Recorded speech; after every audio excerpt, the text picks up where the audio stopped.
I'm E.G. Marshall. Welcome to the world of your terrifying imagination. Consider, at one time, the great cold-blooded reptiles ruled supreme on the face of this earth. But they sickened and died, and dominion was seized by savage, ferocious, hot-blooded killers with hideous fangs and terrible claws. Today, the undisputed lord and master of the planet is man. Yet, in the fullness of time, every victor is finally vanquished. Will we, in our turn, also be conquered?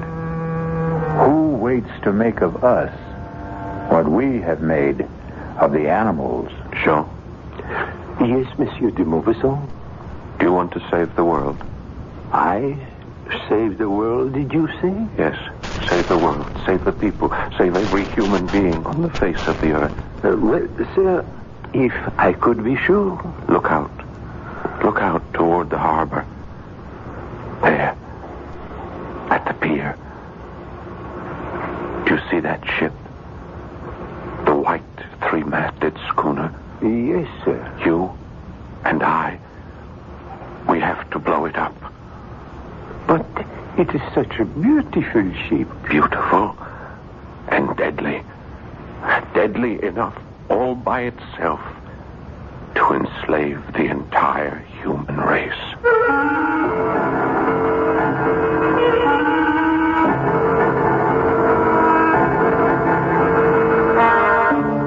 Our mystery drama, The Horla, was especially adapted from a story by Guy de Maupassant for the Mystery Theater by Sam Dan and stars Paul Hecht.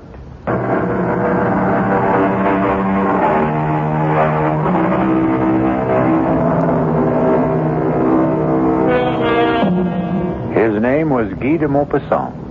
He was probably the greatest writer of short stories who ever lived. He died in the year 1893. He died young. He died insane. And if you read the stories he wrote toward the close of his life, the critics tell us, you can see how his madness slowly destroyed him. That's how they look at it. He himself insisted he was being possessed.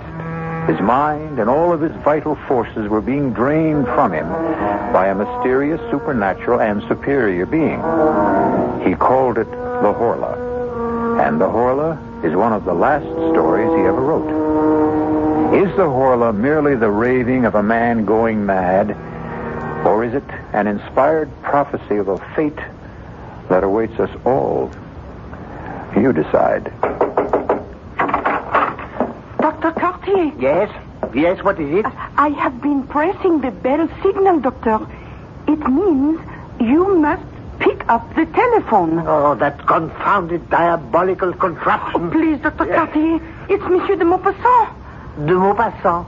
Who is he? The nervous one. He was here the other day. Oh, that one. The writer. Tell him I'm busy with a patient. I did, but he insists on talking. The combination of de Maupassant and the telephone. Just speak into it, Doctor. Yeah, the telephone. Hello. This is Dr. Cartier. Doctor, you must come to see me. You must come here at once. Please, monsieur, calm yourself. If I knew how to calm myself, I wouldn't need you. You must come here. Monsieur, be reasonable. I would like to be.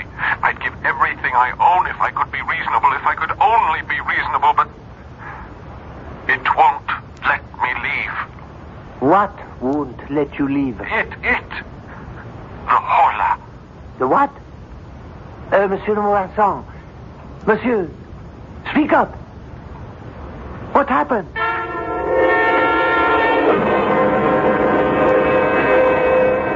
You may put on your shirt, Monsieur de Maupassant.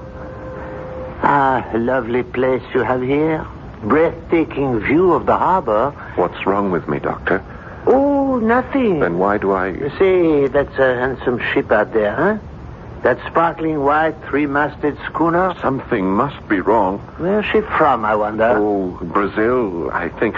Doctor, why won't you tell me what's wrong with me? I told you, nothing. You have a mild nervous upset. Your nerves are highly strung, your pulse is rapid, your eyes dilated. And what do you advise?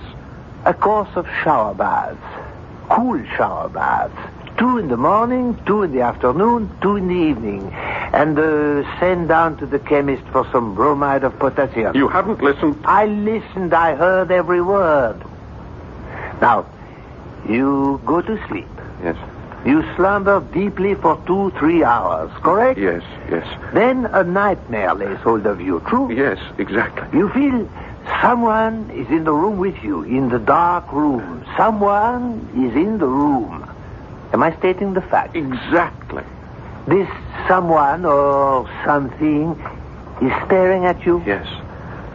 I can't see it, but I know it's there. I know it's staring at me. And then it comes closer and closer to me. I feel it touching me. A cold, terrifying touch. And then I hear a sound. A low, vibrating sound. It's nothing human, nothing animal, nothing mechanical. And then I feel a weight, as if something kneels on my chest. A pressure, a terrible pressure. My neck is being squeezed and squeezed as something seems to be draining the breath from my body. Not only the breath, but my strength. Everything is being drawn from me. I want to struggle, but I can't move. I want to shout for help, but I can't utter a word. I try to fight, to resist, but I'm paralyzed and powerless. And then suddenly, I awake, bathed in perspiration, trembling.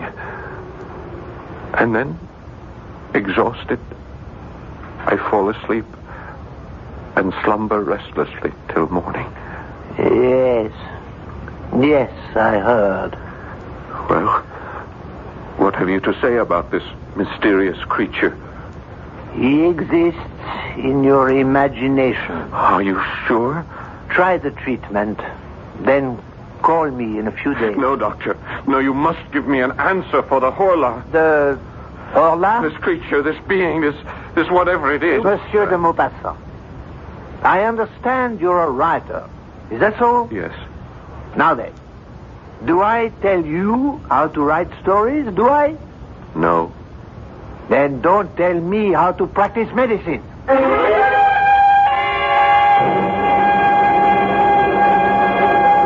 Fish, fresh fish, fresh mullet, mackerel, bass, flounder, fresh and sweet as a faithful wife. Good morning, Madame Bossard. Oh, it's you, Monsieur de Maupassant. I hear you have been ill. It's because you have not been eating enough fish. I instructed my cook to buy some for dinner. Oh, yes. She has been here. Monsieur, you promised to put me in a story. Well, perhaps I will. Oh. Tell me, Madame Bossard, have any interesting new ships come in? Now that is a good question. Yes, it is. And I would say it's not what comes in that's interesting. It's what's not going out. If you get my drift, monsieur. No, I'm afraid I don't understand. The Brazilian. The Brazilian? The white three-master schooner at the end of the pier. Oh, you see? Oh, yes. Well, what about her? Oh, monsieur, she has been tied up here for 3 weeks. So? She hasn't unloaded a stick of cargo. Well, perhaps she's put in for repairs. She has not replaced so much as a rope. Supplies? Food, water? Listen, Monsieur de Maupassant, no one is allowed to go aboard her. Her crew has not been given so much as 10 minutes of liberty. Strange, no? Every few days, her captain comes down to the dock to buy fresh fish, meat, some fruits. And that's all we ever see of them. What does the captain say? Oh, not a word. He's a huge, surly ape of a fellow. He points to what he wants and pays. Comes in without a hello and leaves without a goodbye. Well, we seem to have a mystery.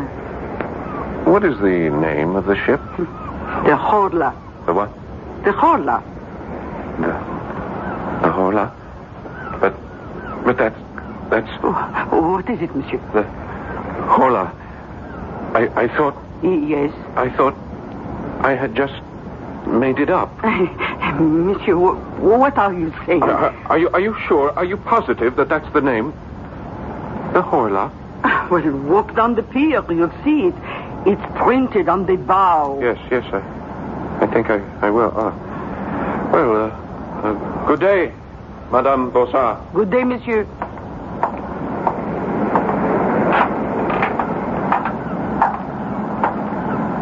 The Horla.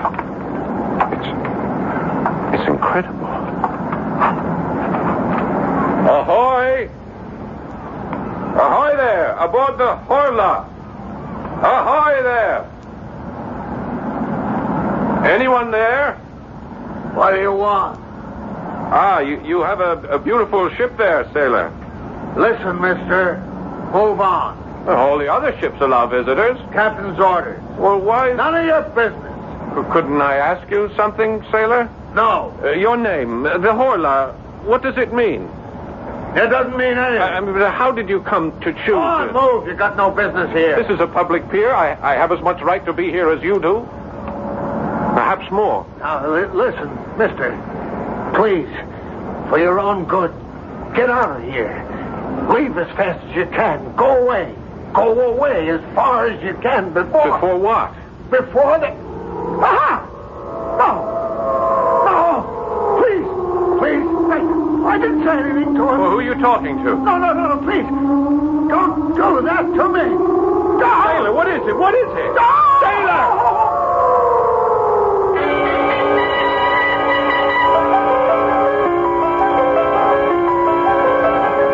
Monsieur de Maupassant. Monsieur. What is it? Are you all right?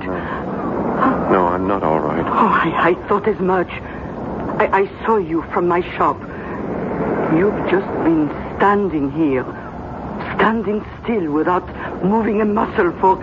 Oh, monsieur, it must be every bit of 3 hours. The ship. What about the ship? My head, I feel so weak. Oh, take my arm, monsieur. Ship. No, I must go aboard that ship. Listen. Do you hear that? What, monsieur? That sound. It comes from the ship. I am sorry, but I hear nothing. Nothing? Oh, I hear seagulls, waves. Oh, and now, come, monsieur, it's thunder, a storm. I must go aboard that ship. But they won't let you. The ship. Oh, come quickly, monsieur. You'll catch your death. The ship. The ship. Oh, hurry, monsieur. How did I know?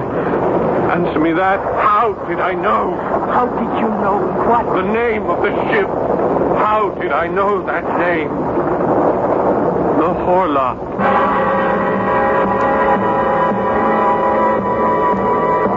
How indeed.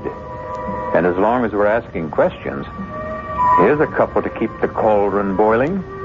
Who, or should we say what, is aboard the Horla? Or perhaps the most strategic question of all, what does the name Horla mean? I'll be back shortly with Act 2.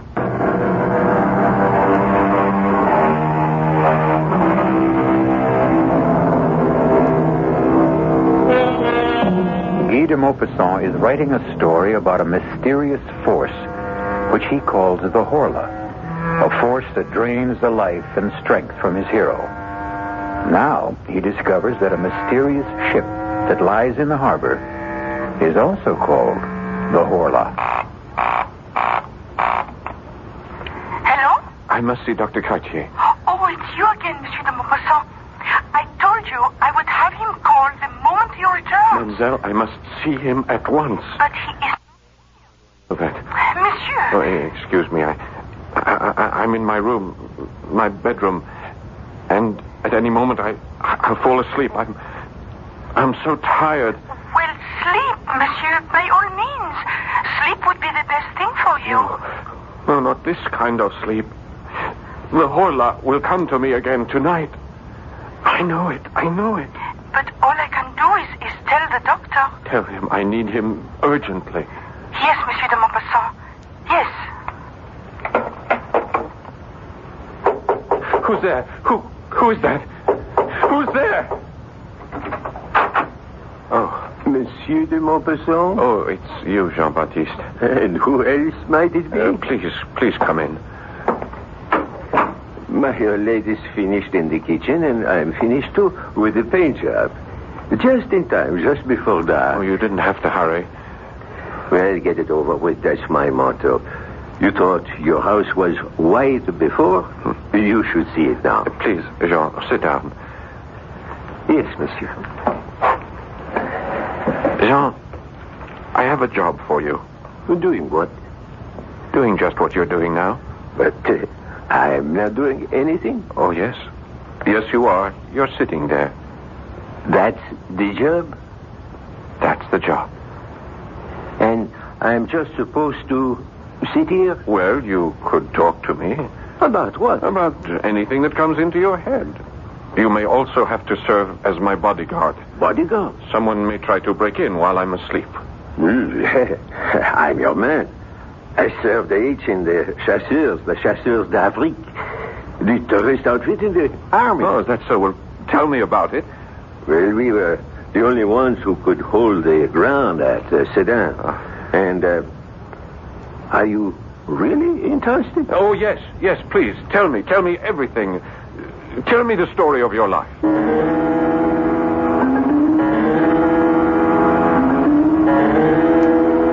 And so we advanced against the Prussian left flank, and we...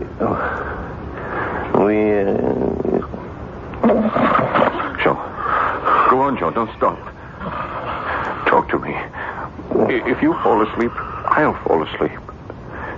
Jean, please talk to me. Don't let me sleep. Oh, I'm so tired, but don't let me sleep. Don't let me fall.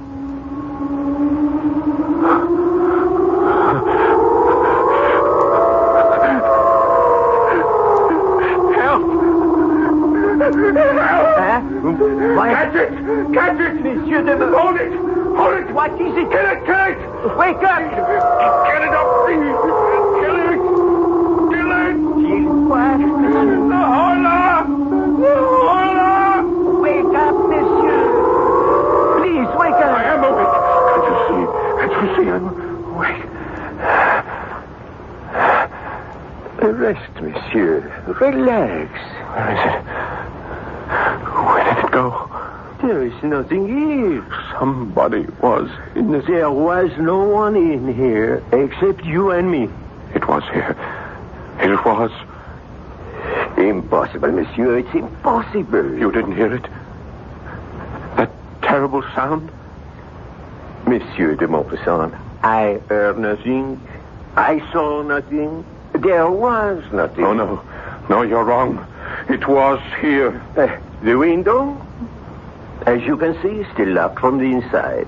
The door still barred. From the inside.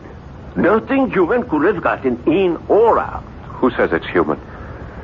Are you saying that something less than human may be coming in and out of here at night? It may be more than human. In that case, monsieur, I resign from the job. No, Jean. I'll raise the pay. You cannot raise it high enough. There isn't that much money in the whole of the world.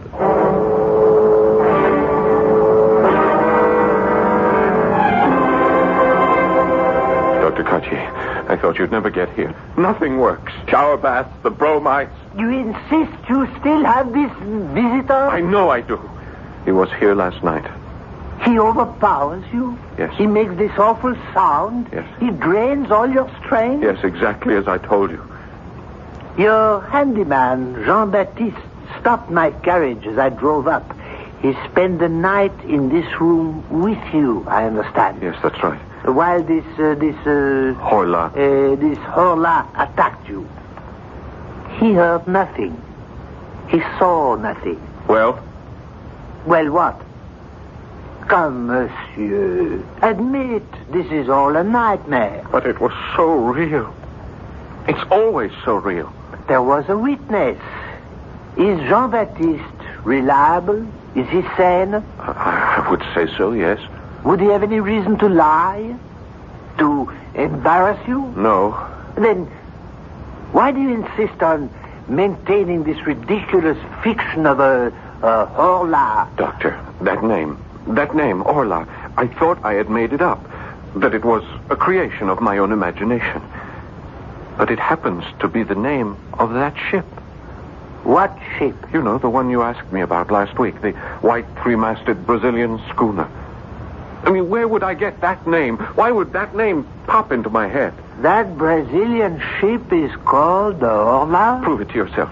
Pick up that telescope. See her out there at the pier. You can read her name. Ah, then that explains it. You had picked up your telescope one day to view the harbor.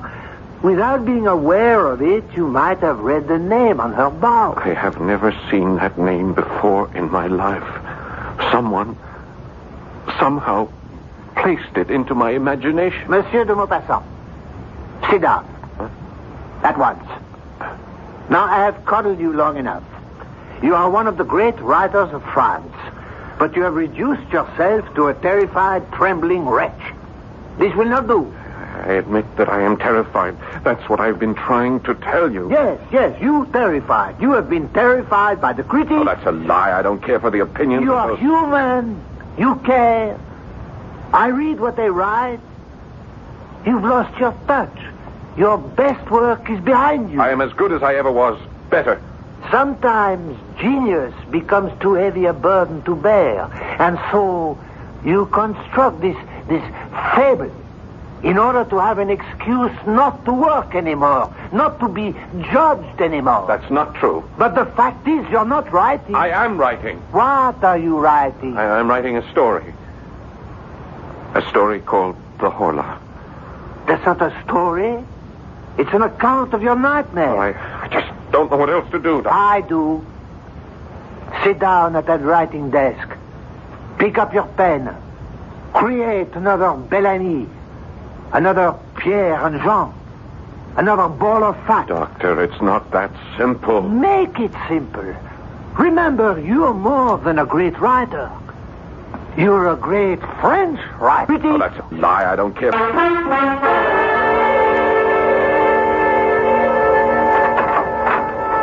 May I come in, monsieur? Oh, Jean-Baptiste, yes, of course.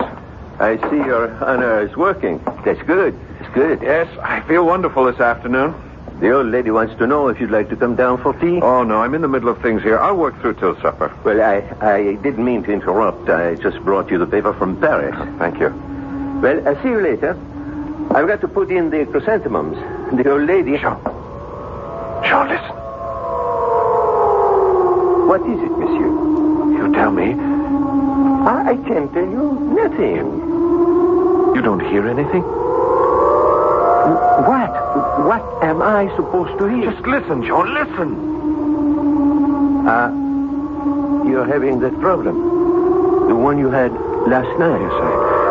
Yes, I'm afraid so.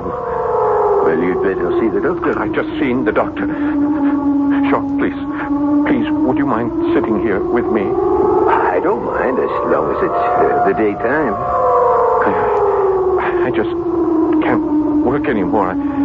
I don't think I'll be able to concentrate. Well, why don't you take a little nap? No, I don't want to sleep.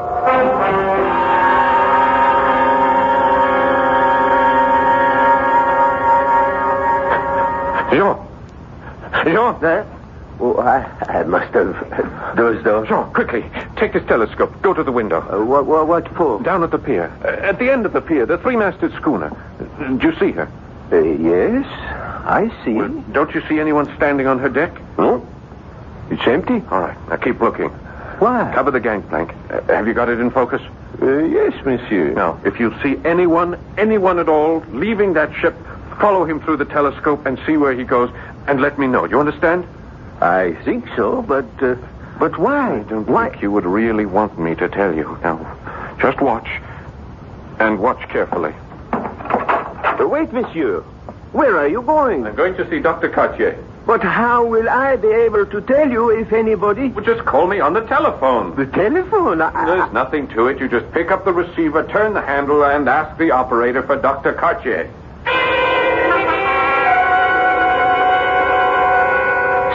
Monsieur de Maupassant.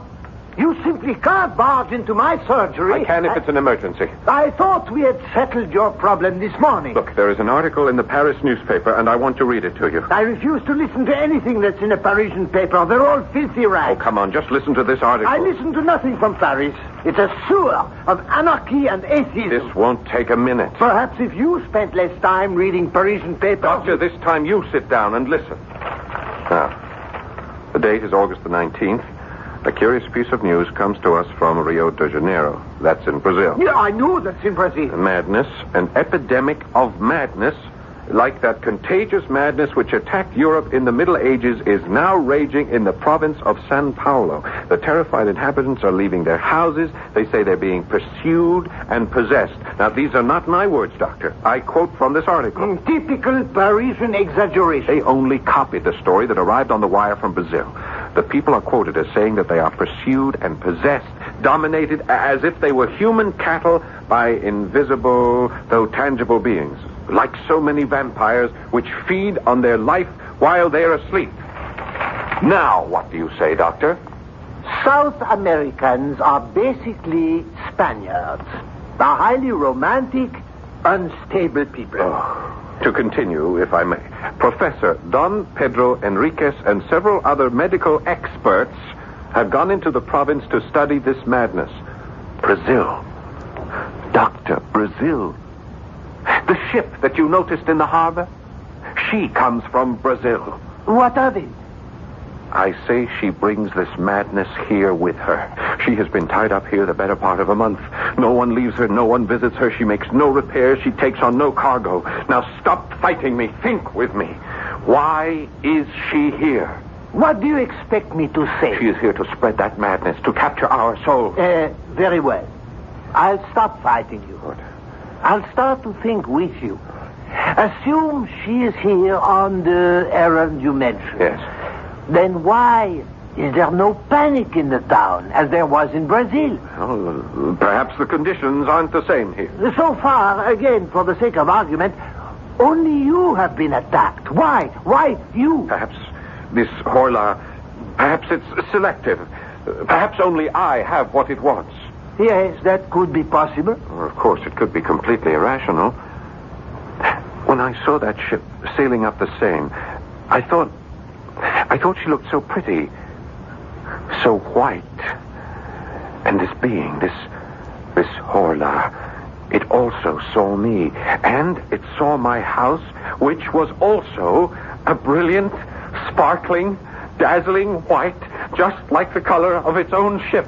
For that reason, it decided to take me. Monsieur de Maupassant, I recommend a journey for your health. No, thank you, Doctor. I am going to play this out. Listen to me.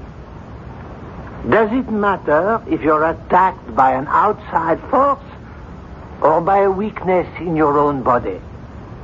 The result is the same. Madness. Now, try a change of scene, of climate. Monsieur de Maupassant, the telephone for you. Oh, thank you. Yes?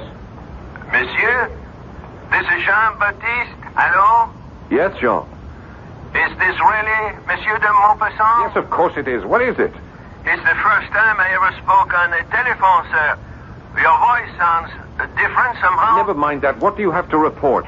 A man looks like a ship's officer.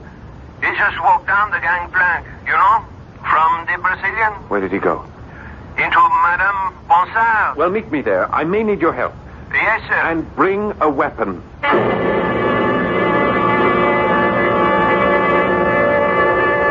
Well, will the man of letters become the man of action? And how ironic it is that the epic struggle for the mind and the soul of not just one man, but perhaps all men, may take place in the small, crowded stall of a provincial fishmonger.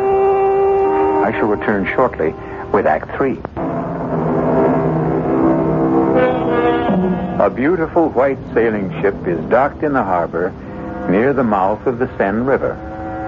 And a famous French writer claims she carries aboard her a mysterious force that intends to destroy the world. He can't be sure, and neither can we. Is this just a story he is writing, or a nightmare he is living?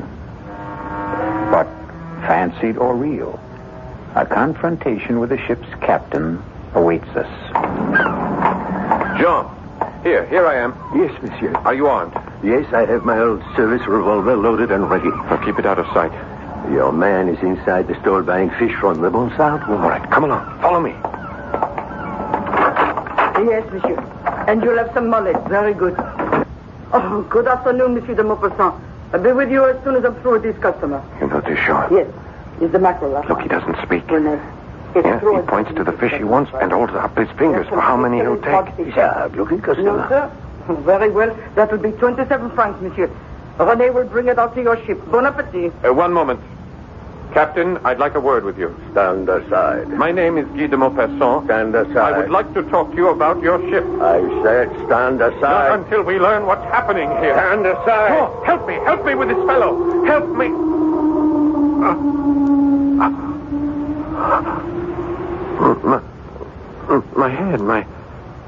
My head. What's the matter, monsieur? René, get Monsieur de Maupassant a glass of wine. Jean, why didn't you help me? Help you to do what, monsieur? To detain that man, to hold him here. But you didn't say anything. I kept waiting. I called on you for help. When? Just now. Madame Bonson, didn't you hear me? Oh, I didn't hear anything. But you saw me struggle with him. No, monsieur. I asked him to stop. I said I wanted to have a word with him, and then he pushed me away. I tried to hold him. I called on you for help. Oh, no. No. All right, according to you, just what happened here? He finished buying whatever it was. He paid Madame Bonson. She gave him his change, and he walked out. Madame, is that true? Yes. I was waiting for you to stop him. But as long as you didn't, I fear, well, it's your concern. Yes, Jean-Baptiste. It is my concern. All mine.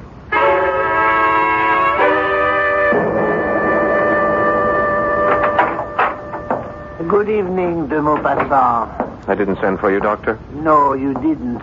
But I received a visit from your handyman and the Bonsard woman. They fear for your sanity. I can't fault them in that regard. I fear for it, too. I want to help you. What can you do? I tell you the problem, and you dismiss it as an aberration. Give it up. Give me up, Doctor. I can't. Surely you've lost a patient or two in your career, Doctor. Oh, yes. Well, then this should be no novelty. Why do you persist? Are you that fond of me? No. Actually, I dislike you heartily. Your ideas, your politics.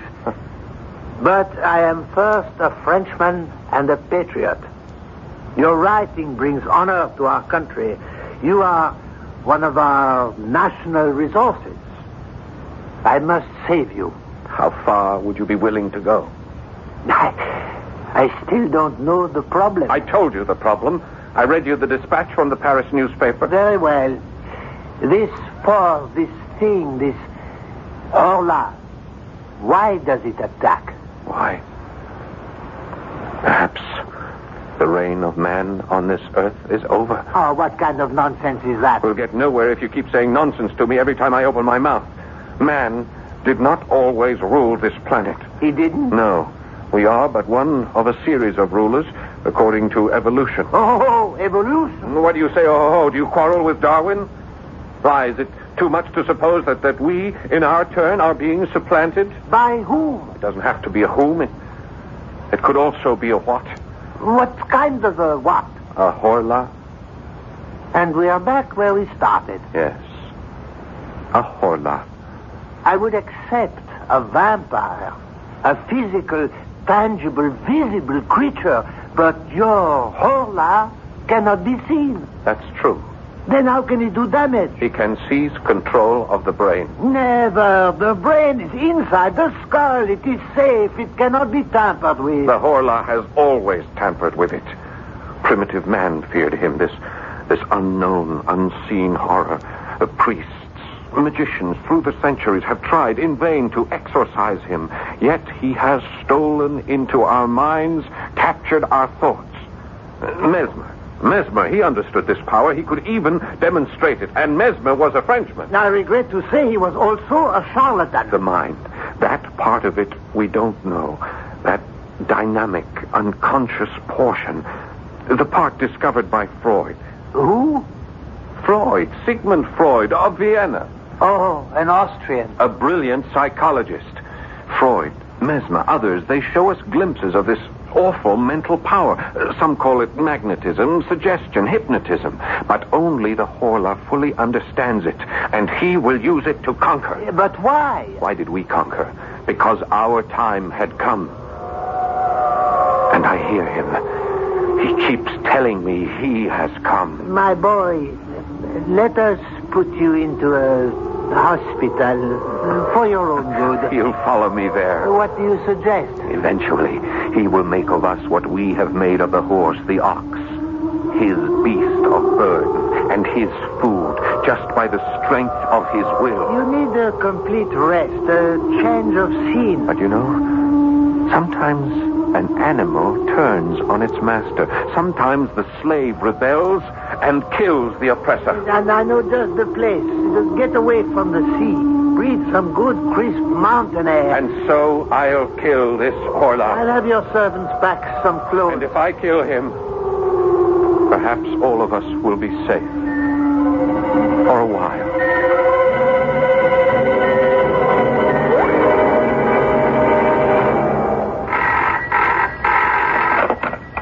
Hello?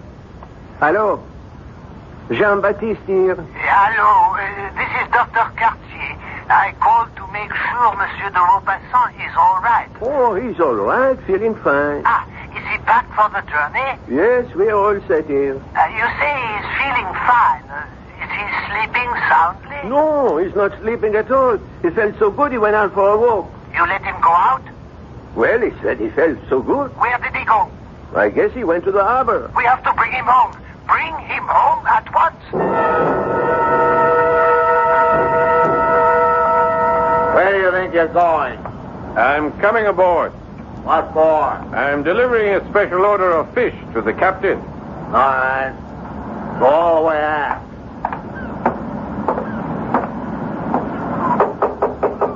What is it? What are you doing here? What are you doing here, Captain? What is your ship doing in this harbor? I'll have you thrown overboard. I'll keep coming back. Why are you here? Why? You know. You know why. Tell me. You know everything there is to tell. The ship is captured. It belongs to the Horla. Yes. It captured us in the harbor back in Rio. It owns us. It owns every man on board. What is it doing here? Looking for captives. Looking for you. Why me? I don't know. It chooses its victims according to... I don't know the reasons. Some are obvious. Us, we have a ship. It wanted a ship. But you, others, I don't know. I don't know why it wants you. The Horla. Where is it now? Here, in this cabin. With us? Here now? Yes. What's it doing? Sometimes, like now, it sleeps. Other times... You better leave now while you can. No, Captain, let's fight it. You cannot fight. Let's kill it. You can't kill it. Kill it, and then we'll all be free. But how can we kill it? It's in here. It's asleep in here. Yes? Lock the door. Lock the door and destroy the ship. Destroy the ship? Burn it. I can't burn it. It's my ship. Not anymore. It belongs to the Horla. You belong to the Horla. I belong to the Horla. Let's be free. I cannot let you do it. I'm afraid. Let go. No. Let go of me. Let go. The floor. You knocked over the lamp. The floor is Look the out. highest. Let's get out of here. We'll be burned to death.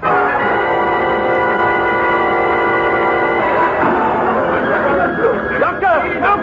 The ship. It's on fire. Fire.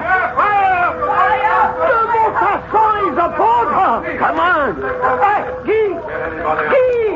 Where are you? The She's going to blow up! The whole ship is going up!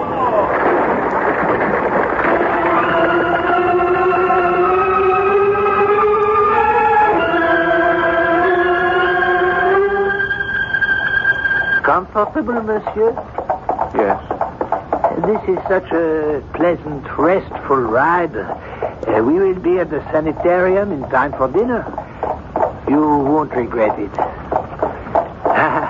You had a narrow escape last night. Yes. Yes, I know. Why did you go aboard that ship? Why? Yes, why? I told you. To strike a blow for freedom. To overthrow the slave master. To kill the oppressor. And, did you?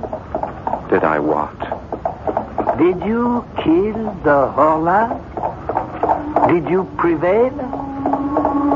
For just a moment. I thought I did. But no. How can man prevail against the Horla? They say de Maupassant lost his mind. They also say those whom the gods would destroy, they first make mad. Are there new gods? As we are absolute monarchs over the willing horse, the faithful dog, will someone soon force us to yield spirit, soul, and body to him? I'll be back shortly.